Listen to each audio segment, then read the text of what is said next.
यापूर्वीच्या वक्त्यांनी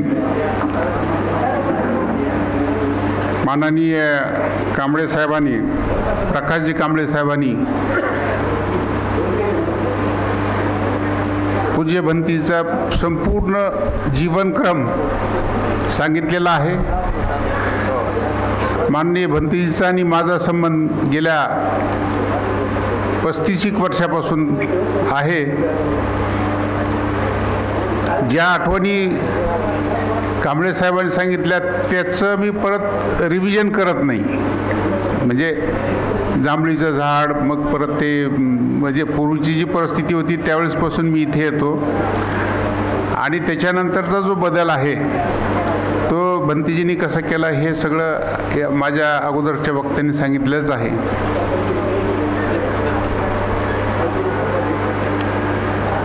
अजिंठ्याला जमीन घेत असताना काय काय अडचणी आल्या, त्या अडचणीवर कशी मात करावी लागली आणि कशी मात करायची असते ते भंतीजींनी वेळोवेळी आम्हाला सांगितलं।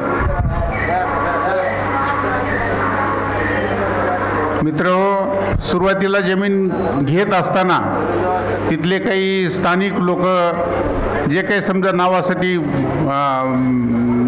मरतात, थोडं माझं कसं नाव नाही म्हणून त्यांनी ती रजिस्ट्रीसुद्धा लवकर होऊ देत नव्हते। ते जे लिहिणारे असतात ना ते याच्यासहित ते काय हे असताना पेटी वगैरे सगळं ते घेऊन गेले आणि करा म्हणे कसं करायचं। पण भंतीजी आणि महाउपासक SP गायकवाड साहेब यांनी म्हणे शांत राहा, आपण 1-2 दिवसांना त्याची रजिस्ट्री करून घेऊ।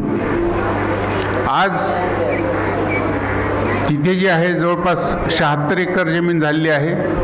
त्या ठिकाणी 6 भिक्खू निवास बांधलेले आहेत। प्रचंड अशी 32 फुटाची एक भगवंताची मूर्ती आहे। त्याच्यानंतर तिथे पोहोचण्यासाठी एक पूल झालेला आहे। परत 1-2 कोटीचं काम चालू आहे। अजूनही समजा एक 15-20 कोटीचं काम आणण्याचा आमचा मानस आहे। त्यासाठी भंतीजी मार्गदर्शन करतच आहेत। त्यांच्या मार्गदर्शनाखाली लवकरच 15-20 कोटीचं अजून आपण काम सुरू करणार आहोत। जसं अजिंठ्याला काम सुरू केलेलं आहे तसंच मी मूळचा लातूरचा आहे। लातूरच्या ठिकाणी आमच्या गावातसुद्धा तिथे एक 15 एकर जमीन भंतीजीच्या मार्गदर्शनाखाली घेतलेली असून तिथे पण त्या जमिनीचं पण डेव्हलपमेंट करणं चालू आहे। भंतीजीच्या बाबतीत सांगावं तेवढं कमीच आहे। माझ्यासारखे अनेक लोकांच्या जीवनामध्ये परिवर्तन झालं आणि चांगले या धम्मकार्याला लागलेले आहेत। या प्रसंगी थोडे 1-2 गोष्टी मला सांगाव्याशा वाटतात जे आपल्याला थोडं काहीतरी विसंगत वाटेल। मी कालच ताडोबाला गेलो होतो, संगारामगिरी येथे ज्ञानज्योती भंतीजी यांची भेट घेतली। तिथे काही उपासक नागपूरहून आले होते। त्यांचं म्हणणं असं होतं भंतीजी की काही जे भंतीजी आहेत, भंतीजी चिवर घेऊन आता आपण म्हणजे आपली उपलब्धी ही आहे की आपण साधारण त्यावेळेस ज्यावेळेस आपली भेट झाली त्यावेळेस फक्त एक गिनेचुने 1-2-3 भंतीजी होते। आज जे आपल्याला इथे भंतीजीचं भिक्खू संघ दिसतोय ते अत्यंत निस्वार्थीपणे काम करताना दिसतोय। प्रवचन वगैरे खूप छान होतं, ऑनलाईन ऑफलाईन सगळे प्रवचन चांगले होते। पण तरी पण काही जे काही भंतीजी आहेत त्यांना मी आता दुसरा वेगळा काही शब्द वापरू इच्छित नाही, पण तिथे जे काही नागपूरचे उपासक होते, 1-2-3 आलेले होते उपासक, की त्यांनी कुणाकडून धम्मदीक्षा घेतली, कुणाकडून समजा चिवर घेतलं, असं काही नसताना त्यांनी सर्रास बिलकुल चिटिंग करण्याचं काम चाललंय भंतीजी। तर ते मी तुम्हाला असा जाहीर न सांगण्यापेक्षा तिथे जो काही प्रकार घडला तो मी आपल्या निदर्शनात आणेन। कानात सांगेल, कारण भिक्खू संघाविषयी किंवा भिक्खू शिवर असताना कोणाविषयी बोलणं हे मला माझ्या विचारात बसत नाही. तर याच्यावर पण आपण आणि आपले भिक्खू संघाने त्याच्याकडं लक्ष द्यायला पाहिजे.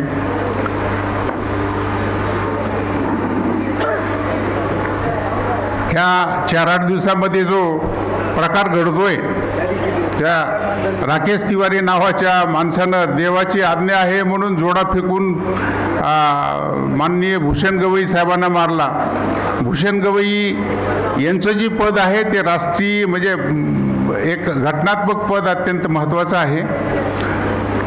दिवसेंदिवस बंतीजी हा इतका तिरस्कार वाढत चाललेला आहे की कोणत्या पदाची गरिमा ठेवायला पाहिजे हे सुद्धा ठेवली जात नाही. यासाठी आपण तर म्हणजे बरंच काही काम केलेलं आहे, पण ह्याच्यापेक्षाही अजून जास्तीचं काम करावं लागेल असं मला वाटतं. मी आज सकाळी येत असताना तुमच्या हिंगोलीला पुष्पगुच्छ घ्यायला गेलो. एकाला विचारलं, अरे म्हटलं पुष्पगुच्छचं दुकान कुठे? तर ते म्हणे ह्या इकडं मुसलमान बसतात, ह्या इकडं आपले लोक आहेत म्हणे, इथून घेऊन टाका. अरे म्हटलं हे काय लावलं, हे काय म्हणजे किती प्रचंड जो द्वेष पेरला जातोय किंवा हे आहे, याच्यावर काहीतरी समजा समाज प्रबोधन किंवा काहीतरी व्हायला पाहिजे आणि ते आपणच करू शकाल अशी माझी अपेक्षा आहे. मी आपला अधिक वेळ न घेता, बाकीचे वक्ते बरेचसे आहेत त्यामुळं मी इथेच थांबतो. जय भीम.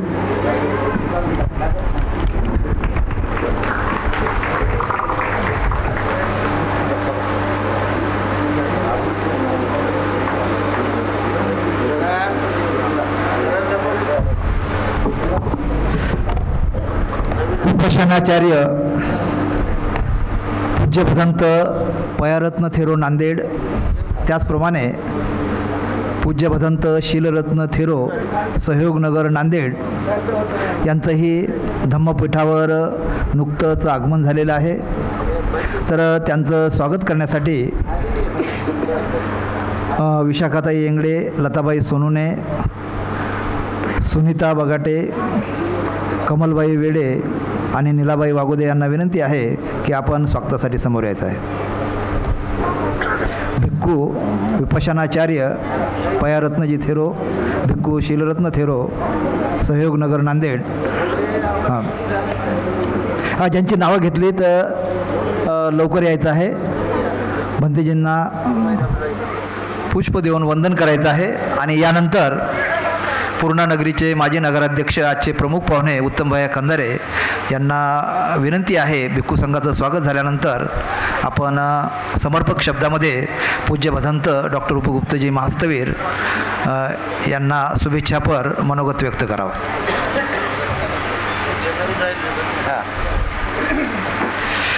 तर आपल्या सर्वांना स्वागत करायचं आहे. काही जण नोकरीला लागलेले आहेत, त्यांच्याकडून सुद्धा स्वागत आहे. आपणाला थोडं प्रतीक्षा करा, घाई करू नका, कारण आपण भंतेजीचे श्रद्धासंपन्न उपासक आहोत. आपल्याकडं सहनशीलता असली पाहिजे, कारण आपल्याला स्वागत करून इथून निघून जायचं नाही, तर भंतेजींचं जे मनोगत आहे ते सुद्धा आपल्याला ऐकायचं आहे.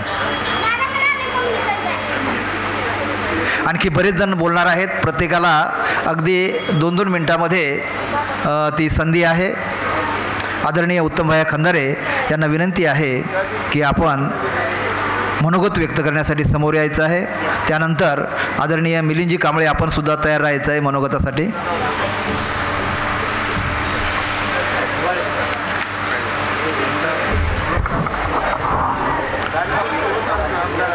महाकारुणिक तथागत भगवान गौतम बुद्ध, विश्वरत्न परमपूज्य डॉक्टर बाबासाहेब आंबेडकर यांच्या विचारांना प्रथमतः अभिवादन करतो. आज पूजनीय भदंत डॉक्टर उपगुप्तजी महास्तवीर यांच्या 67व्या वाढदिवसाच्या निमित्तानं आजच्या ह्या कार्यक्रमाचे अध्यक्ष आमचे मार्गदर्शक उभारे साहेब, तसेच सर्व पूजनीय भिक्खू संघ औरंगाबादहून आलेले आदमानी साहेब आणि सर्व सन्माननीय माजी नगरसेवक, सर्व बौद्ध उपासक आणि उपासिकांनो, आज बंदीजींचा 67वा वाढदिवस आपण या पूर्णा शहरामध्ये आनंदाच्या वातावरणामध्ये साजरा करत आहोत। वाढदिवस साजरा करत असताना ज्या व्यक्तीचं कर्तृत्व महान असतं अशा व्यक्तींचा वाढदिवस समाज हा घडवून आणत असतो। बंदीजींचं जे कार्य आहे ते फक्त हे आपल्या पूर्णा शहरापुरतं मर्यादित नसून, आपल्या जिल्ह्यापुरतं मर्यादित नसून, मराठवाड्यापुरतं मर्यादित नसून, महाराष्ट्रापुरतं मर्यादित नसून, भारतापुरतं मर्यादित नसून संपूर्ण 7 समुद्र देशामध्ये गेलेला आहे। म्हणून आज आपण भाग्यवान आहोत की भंतेजीच्या मार्गदर्शनाखाली आज या पूर्णा शहरातील जे बौद्ध उपासक उपासिका हे सुसंस्कृत होत असताना आपण पाहत आहोत। एवढंच नव्हे तर भंतेजीचं नाव ह्या भारतामध्ये कुठेही जा तुम्ही, मी ह्याच्या अगोदरही सांगितलं होतं, गेल्या वर्षी मी बौद्ध जयंतीच्या वेळेस बौद्धगाय या ठिकाणी गेलो होतो। त्यावेळेस तिथं गेलं असताना मी भंतेजीच्या सोबत गेलो नव्हतो, मी औरंगाबादच्या एका टूर सोबत गेलो होतो माझ्या परिवारासोबत। तर त्या ठिकाणी आवर्जून विचारण्यात आलं, पूर्णा म्हणल्याच्या नंतर आम्हाला तिथल्या त्या भिक्खू संघाने विचारलं, पूर्णा म्हणल्याच्या नंतर आप उपगुप्तजी से गाव किसे आहे हो क्या? तर आम्ही त्यांना म्हणलं हो, आम्ही उपगुप्तजींच्या गावाहून आलेलो आहोत। तर त्यांनी आमची विशेष त्या ठिकाणी सोय केली। म्हणजे भंतेजीचं नाव हे फक्त आपल्या महाराष्ट्रापुरतं मर्यादित नाही, तर मला सांगायचं की देशाच्या बाहेरही भंतेजीचं नाव आज आपल्या या पूर्णा शहराचं नाव लौकिक झालेलं आहे। भंतेजीचं कार्य हे खूप मान आहे आणि आपल्याला याचा स्वार्थ अभिमान आहे की आपण ह्या बौद्ध विहारामध्ये बौद्ध धम्माचे धडे घेत आहोत आणि सुसंस्कृत आपण ह्या होत आहोत आणि आपले विद्यार्थी आपले मुलं हे चांगल्या शिक्षणाच्या माध्यमातून पुढे जात आहेत।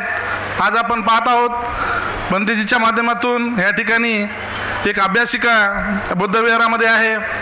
इथं फक्त बौद्धांचेच विद्यार्थी नसून सर्व जाती धर्मांचे विद्यार्थी या ठिकाणी अभ्यास करतात आणि अनेक विद्यार्थी या ठिकाणाहून चांगल्या नोकऱ्याला लागले आहेत। ही सर्व जे श्रेय जर असेल कोणाचं तर हे भंतेजीचं आहे। म्हणून मी जास्तीचा वेळ न घेता आजच्या ह्या भंतेजींच्या 67व्या वाढदिवसाच्या निमित्तानं त्यांना पंचांग प्रणाम करतो आणि येथेच थांबतो। जय भीम, जय बुद्ध, जय भारत। हॅलो, सर्व उपासक